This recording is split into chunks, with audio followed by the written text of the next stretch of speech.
What's going on, guys? This is Empty Box, an American open wheel racing history. It's been a long while since I did one of these videos. You can find the previous ones down in the description, but I'm going to warn you, the previous videos in this series are a little bit different, as they're more so based in, well, this sort of thing happened, this happened, yada yada yada, whereas this one is going to be a bit more editorialized. And that is a decision that I made because this time period has to be editorialized. That is because no one cares. You see, this is performance art. Yeah. But no, really.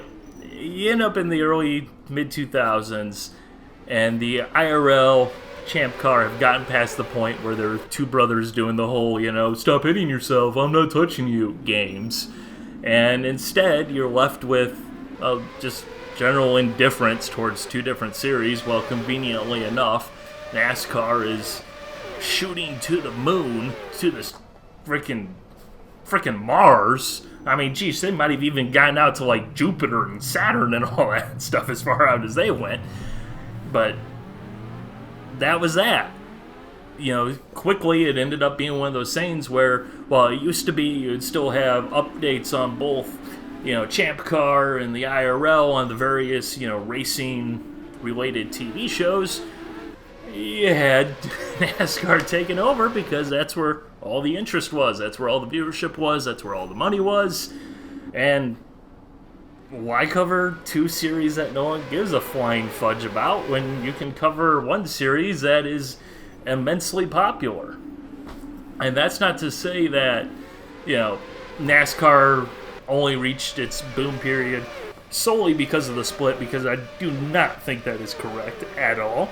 And that's not to say that, if it wasn't for the split, then, CART or whatever guys it would have been under in that hypothetical situation would have reached the moon just as much, or, again, into the deep solar system way out there.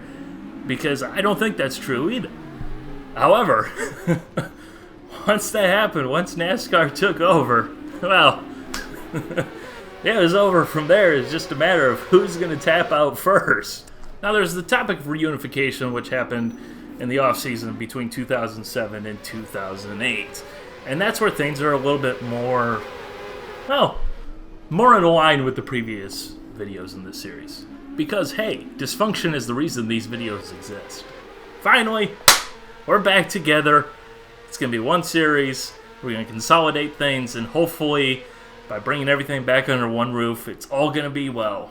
But what car are you going to race?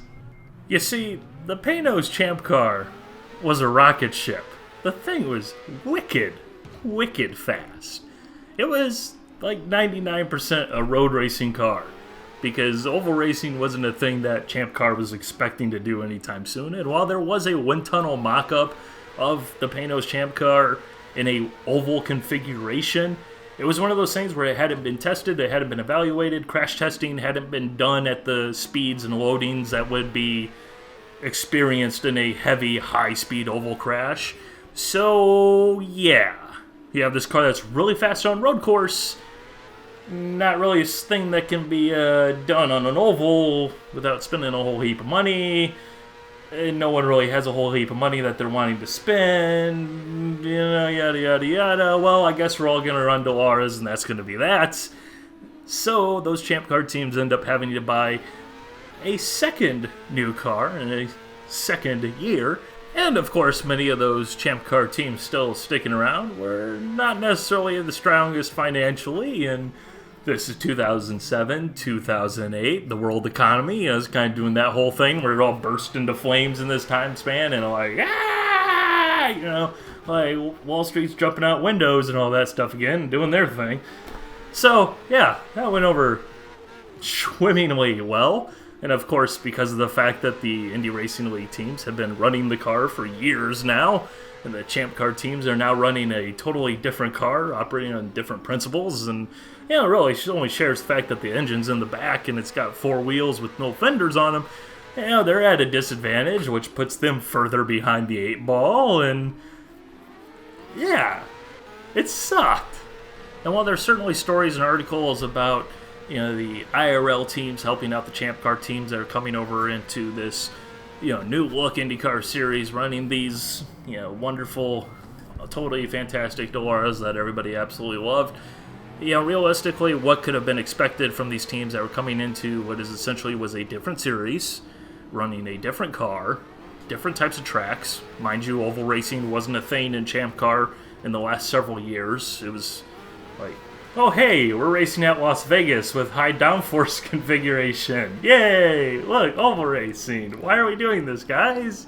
That sort of thing. They were behind the 8 ball and they were basically screwed. And that's really why it's always going to be one of those what-if questions, because you end up with this situation where, because the ChampCar is brand spanking new and it's really stupid fast on road courses, you really had to consolidate one way or the other, because they weren't really close enough that you could reasonably expect to balance them out.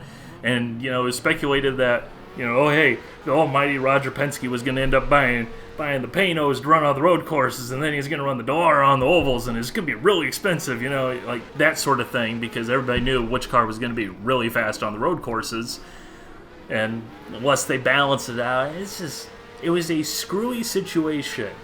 And when you look at it, it's like, if you guys really cared and you were over this, you would have done this in 2006 when, ChampCar was going to a new car. Or you would have just gone ahead and grandfathered in the ChampCars and figured out some sort of, balance of performance type situation. Instead, well, you had to do it this way. And, well, yeah, that's me as someone who is on the ChampCar side of the fence saying that,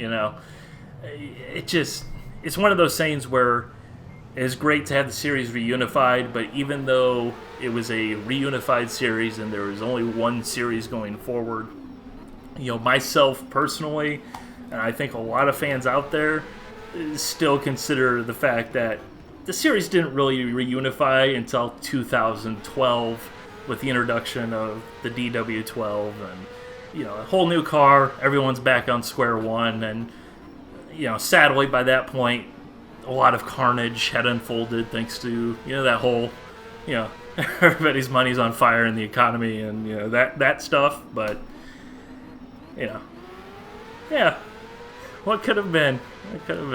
So, yeah, that was the mid-2000s, the late 2000s in American open wheel racing history.